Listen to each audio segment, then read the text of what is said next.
राम की छावनी में पहुंचकर विभीषण ने दूर से ही आवाज लगाई, वानरों, मैं राक्षसों के राजा रावण का भाई हूँ। मैंने उसे सीता को लौटा देने की बात कही तो वह क्रोधित हुआ और भरी सभा में मेरा अपमान किया। मैं अब राम की शरण में आया हूँ, मुझे उनके पास पहुँचा दो।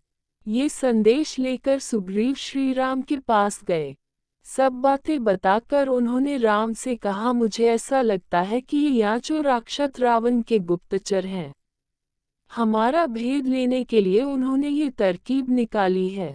अगर सच भी कहते हों तो भी उनका क्या ठिकाना। जो अपने भाई का न हुआ वह हमारा क्या होगा। श्री राम ने गंभीर होकर कहा, मित्र, तुमने सलाह तो ठीक ही दी है, परंतु बुद्धिमानी ये होगी कि हम उसे अपनी ओर मिला लें। संभव है कि वह अपने किसी स्वार्थ के लिए भाई से अलग होकर हमसे मिल रहा हो। सब भाई लक्ष्मण और भरत की तरह नहीं होते। सुग्रीव ने राम की बात का फिर विरोध किया, तो राम ने दृढ़ता से कहा, मेरा नियम है कि मैं शरण में आए हुए को वापस नहीं लौटाता। अगर स्वयं रावण भी इस तरह आए तो उसे भी मैं शरण दूंगा। मित्र, डरने की बात नहीं, इसलिए हे वीर, विभीषण को आदर सहित लाओ, वह हमारे तुम्हारे बहुत काम आएगा। सुग्रीव की आज्ञा से हनुमान आदि वानर विभीषण को राम के पास ले आए। विभीषण ने दूर से ही अपना परिचय देते हुए राम के पैर पकड़ लिए और शरण मांगी। राम ने विभीषण का उचित सत्कार किया और फिर अपने पास बैठाकर लंका का हाल पूछा। विभीषण ने कहा, रावण का बल और पराक्रम तो सारे संसार में प्रसिद्ध है। आपने भी सुना ही होगा, उसने देवताओं को जीतकर यमराज को भी बांध लिया था। जब वह गदा लेकर चलता है तो पृथ्वी कांप उठती है। हमारा मेंझला भाई कुंभकर्ण युद्ध में पहाड़ के समान जाता है। बड़े बड़े पत्थरों की चोट भी उसे फूल जैसी लगती है। रावण के बड़े पुत्र मेघनाद ने तो इंद्र को ही जीत लिया था। उनके नाम से देवता खोहों और कंदराओं में घुस जाते हैं। रावण का सेनापति प्रहस्त जाना माना योद्धा है। कैलाश पर्वत पर उसने जो युद्ध किया उसकी चर्चा संसार भर में हो रही है। उसके अतिरिक्त अतिकाया, अकंपन, महोदर आदि अनेक वीर लंका में हैं। लंका नगरी सब ओर से सुरक्षित है। उसे जीतने के लिए बल और बुद्धि दोनों की आवश्यकता है।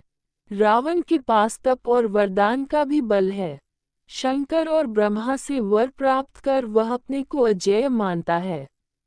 विभीषण की बात सुनकर श्रीराम ने दृढ़ता से कहा, विभीषण, तुम चिंता न करो, मैं तुम्हें वचन देता हूँ कि इन सबको मारकर तुम्हें लंका का राज दे दूंगा। विभीषण ने राम के चरणों में प्रणाम करके कहा, श्रीराम, इस युद्ध में मैं पूरी तरह से आपको सहायता करूंगा, अपने प्राणों को भी न्यौछावर कर दूंगा। तब श्री राम ने लक्ष्मण को आज्ञा दी कि समुद्र का जल ले आओ। जल आने पर राम ने सबके सामने विभीषण का राजतिलक कर दिया। अब समुद्र को पार करने की समस्या पर विचार होने लगा। ये तय हुआ कि पहले समुद्र से ही विनती की जाए कि वह रास्ता दे दे। अगर न मान तो दूसरा उपाय किया जाए।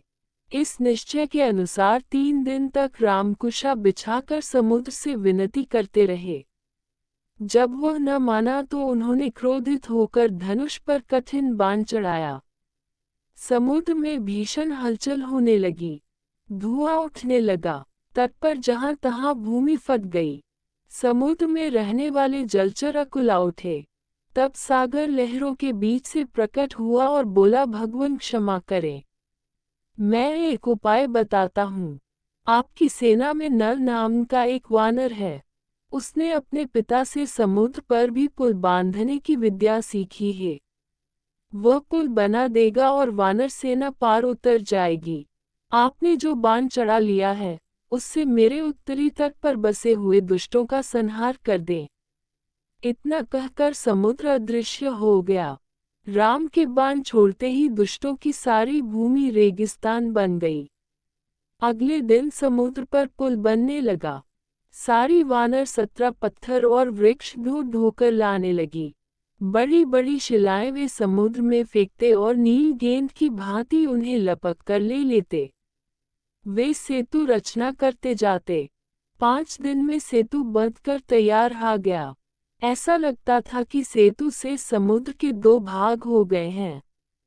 सेतु बंधते ही विभीषण कुछ वानर वीरों को लेकर अपने अनुचरों के साथ पुल के उस छोर पर चला गया और गदा लेकर पुल की रक्षा करने लगा। समस्त वानर सेना पुल पार कर लंका में पहुंच गई। समुद्र के निकट सुबेल पर्वत पर राम की सेना ने पड़ाव डाल दिया।